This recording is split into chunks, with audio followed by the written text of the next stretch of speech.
थांबा, हा विवाह होऊ शकत नाही. बरोबर आहे, हा विवाह होऊ शकत नाही. बाबा तुम्ही एक माणसा स्वतःच्या धर्मपत्नीला वाऱ्यावर सोडून नायकिणीच्या गळ्यात माळ घालताना तुला लाज वाटत नाही? म्हणजे तुमचं लग्न झालेलं आहे, तुम्ही विवाहित आहात? बोला बोला ना. नाही का ना, मी अविवाहित आहे. असं? मग राम दुलारी तुझी कोण? तिला झालेली 2 मुलं कुणाची? कानोपात्रा, मी मंगळवेड्याचा प्रतिष्ठित सावकार आहे. मी कधी खोटं बोलत नाही. माझा मुलगा विवाहित आहे, तो नालायक आहे. तू त्याच्याशी विवाह करू नकोस. लक्ष्मीकांत, तुम्ही मला फसवलंय. हा घ्या तुमचा मोत्याचा हार आणि चालते का ऐकून? आमच्या कानाला फसवतोस? अरे तुला जोड्यानेच मारला पाहिजे, तुला जोड्यानेच मारला पाहिजे.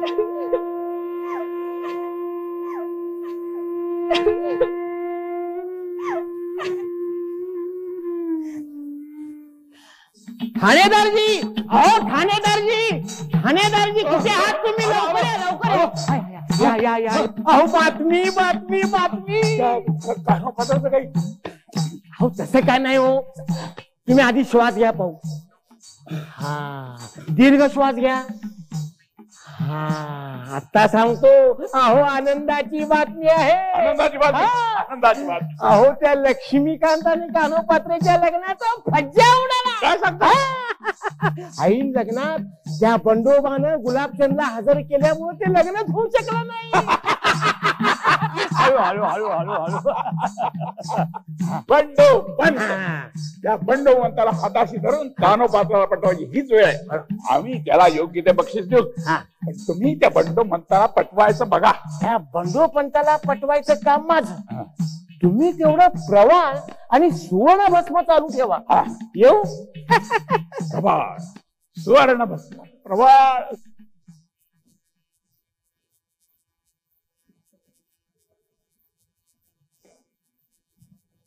बाईसाहेब काय होय? अहो आता झालं गेले ते दुसरा आणि नवीन जीवनाला सुरुवात करा. रडायचं नाही, रडायचं नाही, नवीन जीवन. बाईसाहेब शेवटी दुर्बलाचा वाली कुणीही नसतो. अहो सावकाराचा मुलगा एखाद्या नायकिणीच्या मुलीशी लग्न करायला तयार होतो, ही कथा कादंबरीत शोभणारी गोष्ट झाली. दंडोबा, त्याच्या रूपात मला साक्षात पांडुरंग दिसला होता. माझ्या कानाचं कसं होणार सांगा ना, माझ्या कानाचं कसं होणार? बाईसाहेब इतकी सुंदर मुलगी नायकिणीच्या घरी जन्माला येणं म्हणजे नियतीनं निर्माण केलेलं एक मोठं संकटच आहे. इतक्या सुंदर सुंदर गोष्टी गरिबांसाठी नसतातच. सत्ताधीश श्रीमंत यांचे चोचले पिरवण्यासाठी या सगळ्या गोष्टी नियतीनं निर्माण केलेल्या असतात. बंडोबा आता भाषण करू नका, काही उपाय सांगा. भाईसाहेब तो लक्ष्मीकांत आपल्याशी कृतज्ञपणे वागला, पण त्याच्या नाकावर टिचून त्याच्यापेक्षा दसपट श्रीमंत असणारा जावई नाही शोधून काढला तर हा बंडोपंतच नव्हे. लक्ष्मीकांत सावकारापेक्षा श्रीमंत आहे तरी कोण मंगळवेड्यात? आहे आहे भाईसाहेब, त्याच्यापेक्षा श्रीमंत आणि पराक्रमी स्थळ आहे. अगो बाई, असं कोणतं स्थळ आहे म्हणावं? बाईसाहेब वेलीला भक्कम आधार असला तरच वेल फुलते. खानदानी श्रीमंत घराण्यात जर कानाला द्यायची असेल तर ठाणेदार आनंदरावांचं स्थळ कसं आहे? बंडोबा, तुम्ही काय बोलता? तुम्हाला कळतं का? त्यांच्या वयाचा थोडा तरी विचार करायचा होता तुम्ही. नाही बाईसाहेब, वयाची गोष्ट जर आपण बाजूला ठेवली तर आनंदरावात काय कमी आहे? नाही मला सांगा, आनंदरावात काय कमी आहे? अहो आयुष्यभर ठाणेदाराची बायको म्हणून जर मिरवायचं असेल तर ही तडजोड तुम्हाला करावीच लागेल. दुबळ्यात तरुण नवऱ्यापेक्षा म्हातारा तालेवार परवडला. बाईसाहेब, हा सुवर्णयोगच समजावा. ठाणेदाराशी संबंध जुळले की कुणाची छाती नाही होणार कानाकडे तिरक्या नजरेनं बघायची. बंडोपंत, तुमचं म्हणणं खरं आहे हो, पण ह्या कानाला कसं समजवायचं? या पोरीला कसं पटवायचं? बाईसाहेब त्याच्यासाठी योजना तयार आहे.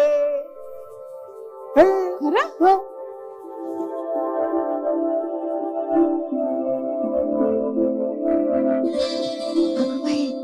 खरंच?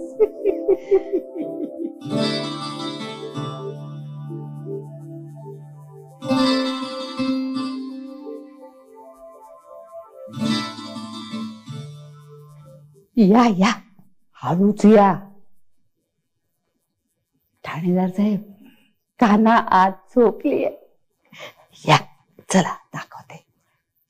हे बघा, कान्हा अजून लहान आहे, तेव्हा तिच्याशी जरा सांभाळून वागा. काळजी करू नका, मी कानाला फुलासारखा जपेन. बर हा दिवा घ्या.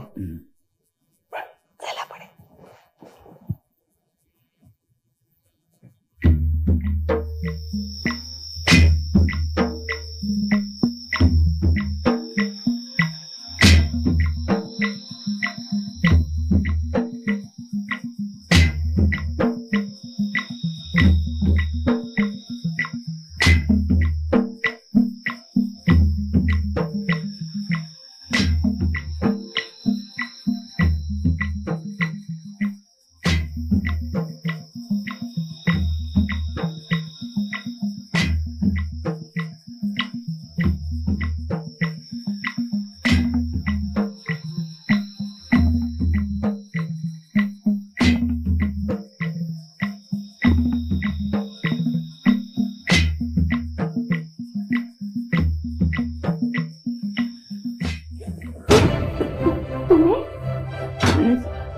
घाबरू नको, घाबरू नको. तुझ्या आईचा आम्ही जन्मभर सांभाळ केला, तुझा सुद्धा अंगवस्त्र म्हणून सांभाळ करायचा आम्ही ठरविले. अंगवस्त्र? शी, कामवासनेने आंधळे झालाय तुम्ही. हा विचार करण्याआधी स्वतःच्या वयाचा तरी विचार करायला हवा होता. सिंह कधीच म्हातारा होत नसतो. तुझ्यासारख्या सुंदर मुलीला चारित्र्यहीन कोल्ह्याला आणल्यापासून जपण्यासाठी माझ्यासारख्या छत्राची आवश्यकता आहे. मी तुला खंडीवर सोनं देईन नाही म्हणलं. मला काहीही नकोय. आताच्या आता इथून चालते वा तुम्ही. अगं मी तुला हवं तर दे, तुझे सगळे हट्ट पूर्वी सांगितलं ना इथून चालते वा. तुझ्यासारख्या हटवादी पुढला वाटणीवर कशा आणायचे आम्हाला चांगलं समजतं. आज आपली मिलनाची रात्र आहे. आपल्या मिलनात परमेश्वर सुद्धा विघ्न आणू शकत नाही. चला काहीतरीच तुमचं. म्हणजे अहो मी तर तुमची परीक्षा घेत होते. म्हणजे आम्ही उतरलो ना परीक्षेत ना. म्हणजे काय, तुम्ही इथेच बसा, मी जरा नीटनेटके होऊन आलेच. आम्ही तेवढी नट अख्खी रात्र आपल्यासाठी जायची.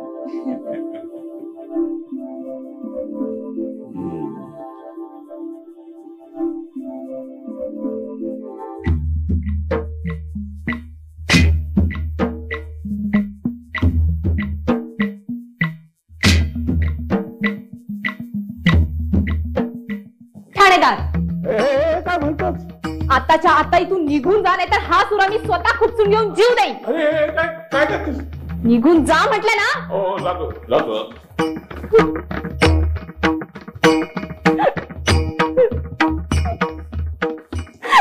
पांडुरंगा, का जन्माला घातलंस तू मला?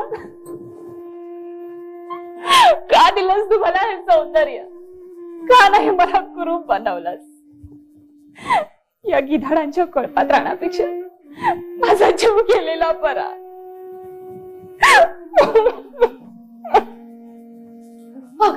अगं काय करतेस हे पोरी? टाक तू सुद्धा बाजूला. मग तुझ्या आईची शपथ आहे, तुला तुला टाक बाजूला. हो ना आई.